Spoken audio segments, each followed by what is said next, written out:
What's up guys, E-Drone here. Today I want to talk about some safety tips when using 6S and 4S LiPo packs for your quadcopters. Stay tuned.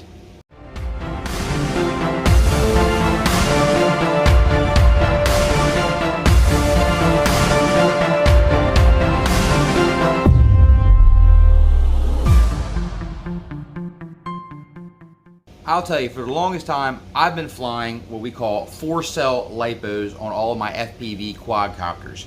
And for the most part, they have really been reliable and they've gotten the job done, and I've really enjoyed flying 4S LiPos. However, 6-cell LiPos have now become a little bit more of the craze, and with these battery packs getting more affordable, it definitely makes it more enticing to go ahead and switch to 6-cell LiPo for your quadcopters, because you're running less amps and higher voltage, which is going to create a little bit better efficiency and less strain on your FPV system. Whereas if you're using 4S, you're using lower voltage but normally higher amps because of the size motors we use. Now, what I want to talk about is LiPo safety. And when I talk about LiPo safety, I'm going to put a video up in the top hand corner here about some safe charging practices. What I basically want to talk about is what you can do to make sure that you do not mix these packs up, because as you can see, at first glance, they look very, very similar. However, there is a big difference in the voltage in these two packs. This quadcopter is all set up for what we call 4-cell LiPo. So the voltage input for this quadcopter is set to 14.8 volts is the input voltage. If I take this LiPo right here, this is a 22.2 volt.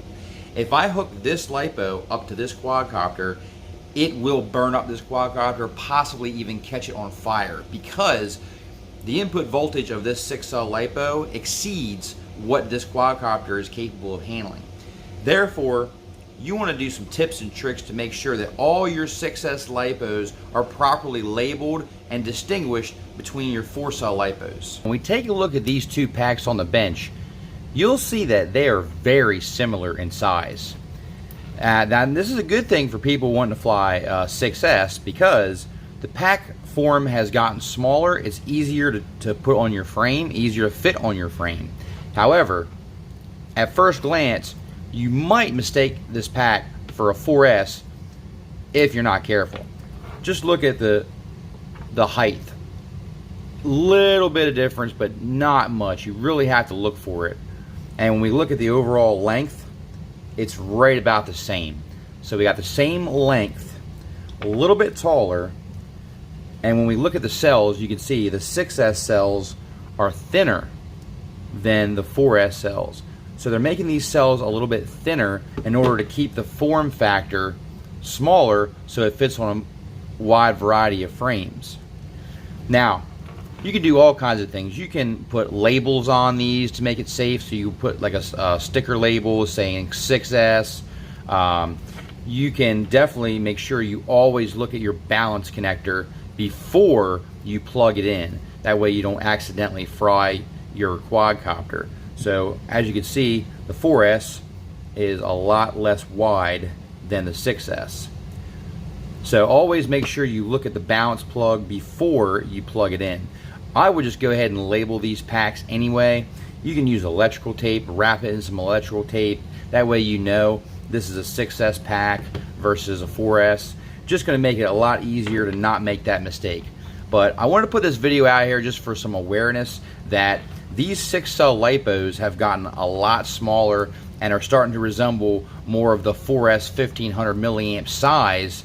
And we don't want to have an accident and accidentally plug in a 6-cell LiPo to a 4S quadcopter by mistake, because the pack is very similar in size. As you can see, there's a lot of different ways that we can go ahead and label these LiPos to make them more safely before we go ahead and plug up our quadcopter, to make sure that we're plugging in the correct battery voltage.